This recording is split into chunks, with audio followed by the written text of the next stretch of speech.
Hi, it's Roz, and for the first time I'm going to try doing a bit of a wrap-up come look ahead video. So this is wrapping up February and looking ahead to March and hodgepodging it all together in a big jumble, which I hope will work. Let's give it a go. And I've got my trusty little notebook where I write down the things that I read, and a few scribbled things so I don't forget things. So I'm trying to remember more than usual, I guess. Well, February has been my first truly polygamous reading month, as Brown of Bookish would call it. So, yeah, juggling a lot of different things at once under the influence of booktube. Yeah. And taking part in a few kind of like months and readalongs and buddy reads and different things. And a couple of those I've kind of talked about quite a bit, so I will just mention in passing.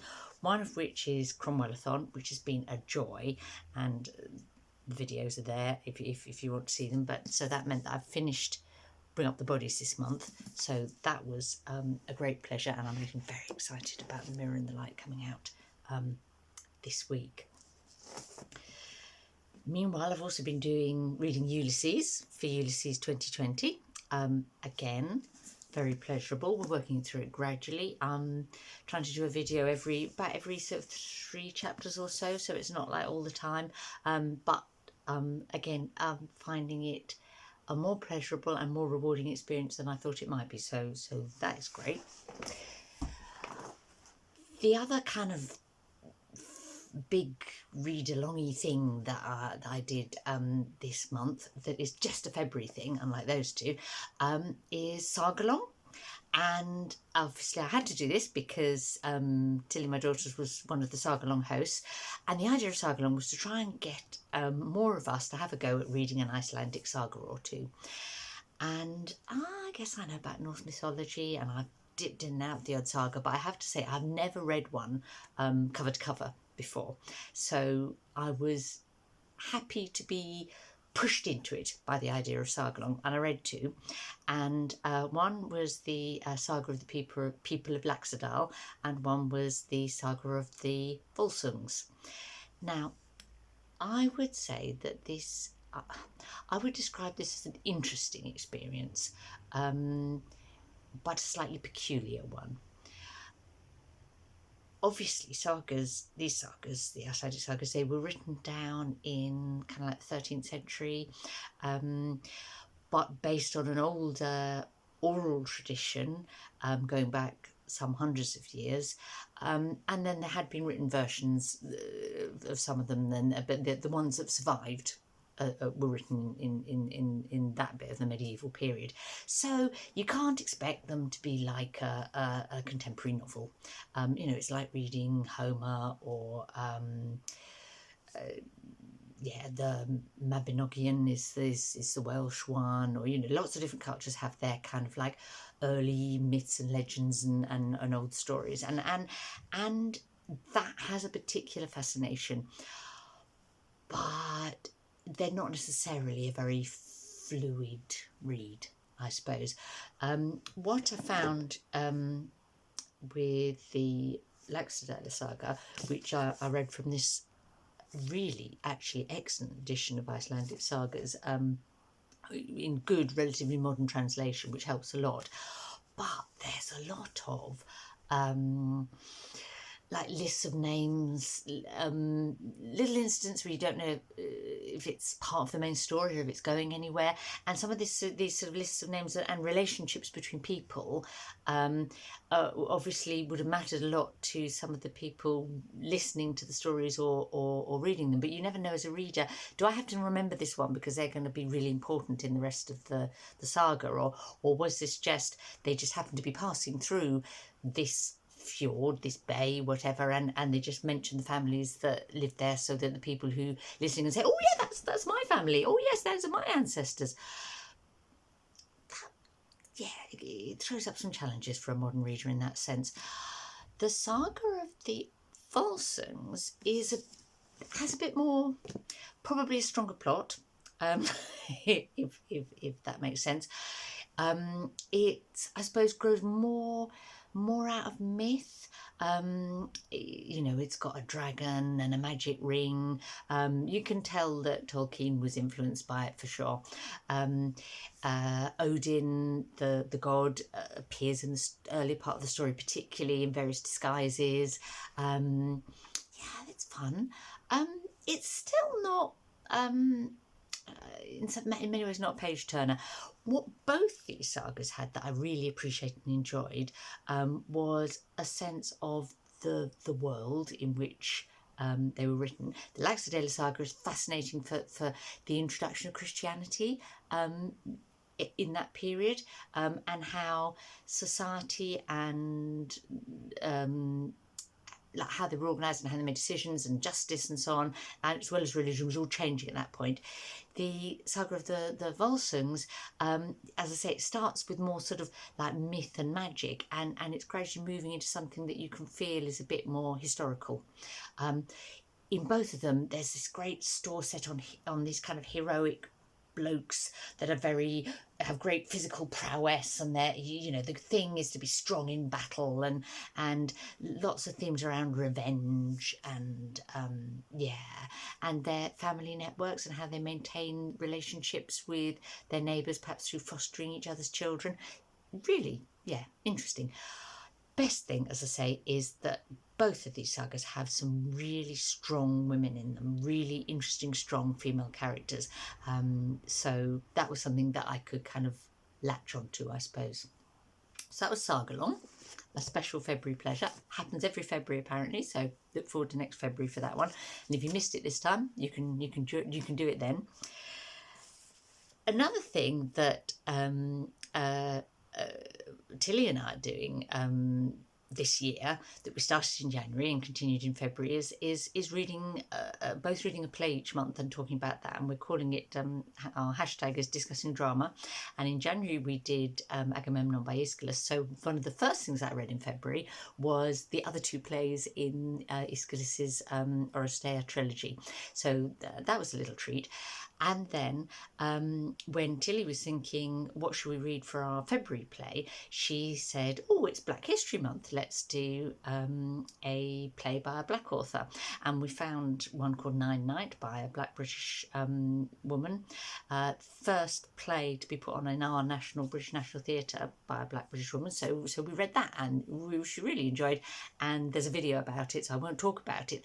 But the funny thing is that after we'd done that, I kind of got thinking, hang on a minute, I'm not really seeing stuff here about Black History Month. And usually there's like, oh, I don't know, an exhibition in the library and something at the local museum, and didn't that happen in the autumn? So I looked it up, and it's not Black History Month here in the UK, because that's in October. It's only it's in the States, it's in February. But who cares? We enjoyed what we read, and we can do it all again in October. But the good thing about Black History Month in the States is that there's been some really great videos around on booktube of things people have read, things people are talking about. I've enjoyed reading the two short stories that Brian of Bookish has done in February by Black American writers. One by Zora Neale Thurston Neale. I always get that the wrong way around. I should have written it down, so I got it right. And one by Langston Hughes. Really, really recommend those. I'll link to his videos below for those two short stories, and they're so short. You can he has links to download them on there. So if you haven't taken part in that, download them from his links. Read them, watch the videos, the whole thing. You know, it's going to take you like half an hour or so altogether, and you really enjoy it. Now, when I realised that we'd done a kind of a non-Black History Month play, I thought, well, I better actually read something by a Black American, as it's American Black History Month. So I read The Street by Anne Petry in the latter part of February. Having seen that kind of going round with other people, what a powerful and in many ways grim book, but excellent. So Anne Petry published this in 1946. she was apparently the first black woman to have 1 million copy selling book. So this is a blockbuster, as it were, in that sense, and it is a real page turner. You can see why lots and lots of people read it. And she writes well. Her description. If you've ever been in New York on one of their long streets or avenues on a cold, windy day in the poorer part of town, she can capture that in a few words really effectively. Her characters are really powerful. She helps you understand their experience and their motivation, even when they are very, very unlikable characters. It's a book I'm very glad I read. Part of it being a page turner is that it has a kind of horrible, tragic inevitability. I think by about halfway through, you just know this story is not going to end happily, because what she's writing about, and her mission, I suppose, in writing this book was to show how being black and poor in the 1940s in the States basically kind of was a trap from which you, however sort of able and determined you were going to be very lucky if you got out of that and into got beyond the street that she's describing. Now, I suppose that is the one criticism that you might make of this book when reading it now, is that she was obviously intending to write a very readable novel, but she had a kind of clear political agenda, and good for her, no problem with that. Reading it now, you might think, oh, she could just trust her reader a bit more to get what she's talking about and doesn't have to kind of spell it out quite so obviously sometimes in the mind of her main character in particular. I think that's probably an unfair criticism for a book that was written in the 1940s. It would be a fair criticism now, perhaps. Also, it was her first novel. I thought it was really good, and I'm really glad I read it. So, what else? What else this month? Well, yet another booktube project at the moment is Mel and Britta's year-long project for Read German Books, and yes, I thought I've decided to kind of get caught up in that one as well. See, I'm such a flippity-gibbet. It's like all these little things are dragging me in, and I find myself reading stuff. So my February book for that was Transcript by Heimrad Bäcker, a book of poetry. I'm not going to talk about that now, although it was an absolute, extraordinary book, because I've done a video about that and the other poetry book I read this month, The Bonniest Company. So I will put that to one side, but I have got a German book lined up for March. And my German book, that's a book by someone who is writing in German. They don't have to be from Germany. They could be any German-speaking nation. And this one is called Tyll, and the author is Daniel Kehlmann. And this is a brand new book, a new translation of a relatively new book. And the reason that I was attracted to this is because it is a book set in the 30 Years' War. Well, you don't get a lot of novels set in the 30 Years' War, let's face it. So I thought, that's one for me. I will let you know what I think of it. That was Read German Books. Now, I have read a few things this month that were not related to any kind of special month or read-along. One was The Lost Children Archive by Valeria Luiselli, and that is probably my book of the month. It's certainly, my contemporary fiction book of the month. There's so much one could say about it. It's structurally interesting. The quality of her writing is beautiful. It's one of those rare books that manages to have a section that's written in the voice of a child without that being really naff and ridiculous and irritating. It's interesting actually that the only really good, likeable characters in the book are children. All the adults are pretty horrible, really, in many ways. Even the two parents, even the main protagonist, the woman who's sort of, we spend the first sort of 2/3 of the book kind of looking at things from her perspective. You can't help but feel that she treats her own children quite badly, without really meaning to, as so many of us do, as Philip Larkin would have said, they fuck up your mum and dad. And she does, whilst loving her children dearly. I would strongly recommend that as a book to read, a current book to read, as it were. The sort of new fiction book that I'm now just started, that will be my first one in March, is Actress by Enright. Now I'm trying out something here, which is I'm reading it on audiobook, which is something that I don't usually do, but everyone seems to do at the moment, and it's a way of sort of squeezing another book into your month, isn't it? I'm not 100% sure it's going to work for me, so I will report back on that one.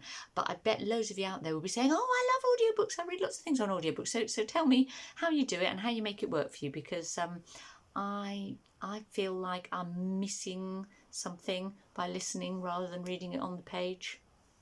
I don't know. Yeah. I've also, every month I try and read at least one non-fiction book, because if I didn't make a conscious effort to, I probably could go like a couple of months at a time without picking one up, but then I really enjoy it when I do. And this month's non-fiction was this, which is A Brief History of Everyone Who Ever Lived, or it's kind of additional title, The Stories in Our Genes. So this is by a geneticist, Adam Rutherford. He's a geneticist and now a kind of a science journalist, and a really good book of popular science. Now, you know a book of popular science is good when there's lots of bits in it that you're just are only on the verge of fully understanding, but you don't want to give up because the way it's written is so enjoyable to read, so relevant, so thoughtful, so affable. I would describe this as an affable book, that you're carried past the fact that you might be struggling with a few of the scientific kind of some of the scientific content. An interesting book to read in Black History Month, or not Black History Month, depending on which part of the world you are, because one of the key things that he talks about as a geneticist in this book is the fact that from a biological point of view, race does not exist. It's not really visible in our genes.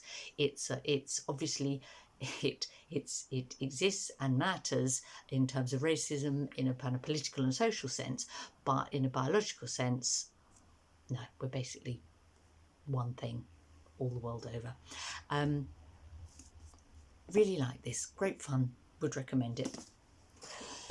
Next month, March's non-fiction book, I'm back more in my comfort zone, I guess, because I'm going to read Simon Armitage's Walking Home. Now, Simon Armitage is a poet. I think he's our poet laureate in the UK at the moment. He's a good poet, one that I like. This book has maps, which, as you know, is always a plus point for me. Yeah, give me a book with a map in. Love it. And what he does, okay, is he decides he wants to walk the Pennine Way. It's kind of in touch with his roots, as it were, literal roots, ancestral roots. And he decides to do it without taking any money, and to see if he can kind of earn his way through his poetry. as he walks. And I'm really looking forward to this one. So it's kind of memoir come travel book. And I always try and read a bit of poetry every month, and my kind of poetry plan that kind of sits alongside that is to read one of his books of poetry, but specifically this one, which is Sir Gawain and the Green Knight, and in a new translation, a poetic translation by him. Now, the reason for this is not only because it links into his walking book, but because as I was reading the Icelandic sagas, what that made me think was that I'd like to go back and revisit some of like the earliest English stories that were kind of written in the same kind of era, and Sir Gawain and the Green Knight is one of them. So, and my final kind of book I've already got planned to read in March, and no doubt some others will creep in. Well, obviously The Mirror and the Light for Cromwellathon, but my final other one is I try to read something every month that is from a country where I haven't previously read a book by an author from that country. That's terrible English. Oh, Russ, that's awful. You know what I mean. I'm working my way through all the countries of the world, finding an author from that country and reading a book by them. And this month's is going to be Leader Street by Nora Najarian, and she's from Cyprus. So, lots of good books ahead, lots of good books in the past, and I hope your reading month, your February, has been as good as mine has been.